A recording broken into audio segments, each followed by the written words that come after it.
അപ്പോൾ Prince and family എന്ന് പറയുന്ന പടത്തിൻ്റെ ടൈറ്റിൽ നമ്മൾ ഡിസൈൻ ചെയ്ത് നോക്കാൻ പോവാണ്. അപ്പോൾ ഇന്ന് നമ്മൾ ചെയ്യാൻ പോണത് പ്രിൻസ് ആൻഡ് ഫാമിലി എന്ന് പറയുന്ന സിനിമയുടെ ടൈറ്റിൽ ഡിസൈനാണ്. അതിന് ആദ്യം വേണ്ടത് നമ്മൾ ഡ്രോയിങ് ചെയ്യുക എന്നുള്ളതാണ്.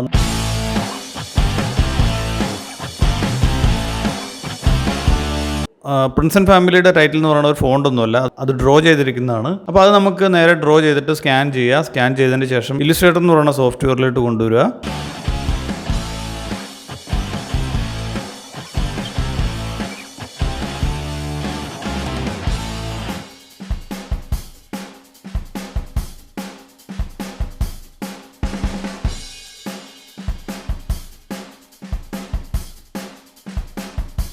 ഇനി അടുത്ത സ്റ്റെപ്പ് എന്ന് പറയുന്നത് ട്രേസിംഗ് ആണ്. ട്രേസിംഗ് എന്ന് പറഞ്ഞാൽ നിങ്ങൾക്ക് ഞാൻ ഇതിന് മുന്നേ പറഞ്ഞിട്ടുണ്ട്. ട്രേസിംഗ് എന്ന് പറയുന്നത് നമ്മളിപ്പോൾ ഡ്രോ ചെയ്തിരിക്കുന്ന സ്കാൻ ചെയ്ത സാധനത്തിൻ്റെ മുകളിലൂടെ നമ്മൾ ആ പെൻ ടൂൾ വെക്കുമ്പോൾ പ്രത്യേകം ശ്രദ്ധിക്കുക, അതിൻ്റെ കളറ് ഓഫ് ചെയ്തിട്ട് സ്ട്രോക്ക് മാത്രം ഇട്ടേ വരയ്ക്കാവുള്ളൂ. അങ്ങനെ സ്ട്രോക്ക് ഇട്ടിട്ട് നേരെ അതിനെ ഇങ്ങനെ ട്രേസ് ചെയ്യുക, ഓരോ ലെറ്റർ ബൈ ലെറ്റർ ആയിട്ട് ട്രേസ് ചെയ്യുക.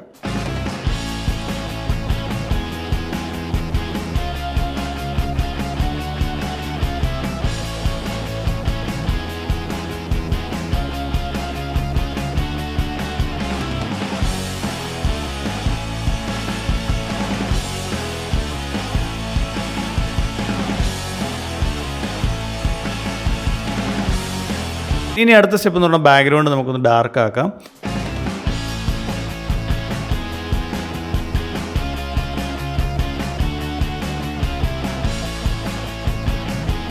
ഇതിന് ശേഷം നമുക്ക് ചെയ്യാനുള്ള പരിപാടി എന്ന് പറയുന്നത് അതിൻ്റെ സ്മൂത്തൺ ചെയ്യുക എന്ന് പറയുന്ന പരിപാടിയാണ്. സ്മൂത്തൺ ചെയ്യുക എന്ന് വെച്ചാൽ നമുക്ക് ഞാൻ പറഞ്ഞുതരാം.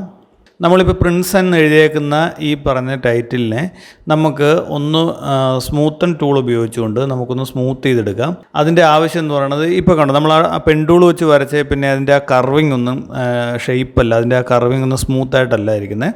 അപ്പോൾ നമ്മൾ നേരെ ടൂൾസിൽ പോയിട്ട് അതിൻ്റെ സ്മൂത്ത് എന്ന് പറഞ്ഞ ടൂൾ എടുത്തിട്ട് നമ്മളതിൻ്റെ മേള് വഴി ഇങ്ങനെ കർവ് ചെയ്തെടുക്കുകയാണ്. കണ്ടോ, അപ്പോൾ സ്മൂത്ത് ചെയ്ത് കഴിഞ്ഞപ്പോഴത്തേക്കും അതിൻ്റെ ആ ഒരു കർവിങ് ഒക്കെ കറക്റ്റായിട്ട് വരുന്നുണ്ട്. അപ്പോൾ ഇനി ആൻഡ് ഫാമിലി എന്നുള്ള സംഭവമാണ്, അതൊരു ഇംഗ്ലീഷ് ഫോണ്ടാണ്. ആ ഫോണ്ട് എടുത്തിട്ട് ക്രഞ്ചി ഓറഞ്ച് എന്ന് പറഞ്ഞൊരു ഫോണ്ട് കൊണ്ടാണ് ആൻഡ് ഫാമിലി എന്ന് എഴുതിയേക്കുന്നത്. അപ്പോൾ പ്രിൻസ് ആൻഡ് ഫാമിലി എന്നുള്ള ടൈറ്റിൽ നമ്മളിവിടെ റെഡിയായി കഴിഞ്ഞു. അപ്പോൾ എന്താണ് പ്രിൻസ് ആൻഡ് ഫാമിലി എന്ന് പറയുന്ന സിനിമയെപ്പറ്റി നിങ്ങളുടെ അഭിപ്രായം എന്നുള്ളത് താഴെ കമൻറ്റ് ചെയ്യാം. ദിലീപേട്ടൻ്റെ ഒരു വമ്പൻ തിരിച്ചുവരാണെന്ന് എല്ലാവരും പറയുന്നു. അപ്പോൾ സിനിമ കാണാത്തവരുണ്ടെങ്കിൽ തിയേറ്ററിൽ പോയി കാണുക. വീഡിയോ ഇഷ്ടപ്പെട്ടെങ്കിൽ ലൈക്ക് ചെയ്യുക, ചാനലൊന്ന് സബ് ചെയ്യുക. അതുപോലെ പുതിയൊരു സിനിമയുടെ ടൈറ്റിലായിട്ട് വീണ്ടും വരുന്നതായിരിക്കും. അതുവരേക്കും ഒരു കാര്യം കൂടി, നിങ്ങളുടെ അഭിപ്രായങ്ങൾ എന്തും ആവാം, പക്ഷേ അത് നിങ്ങളുടേത് മാത്രമായിരിക്കണം. നിങ്ങളുടേത് മാത്രം.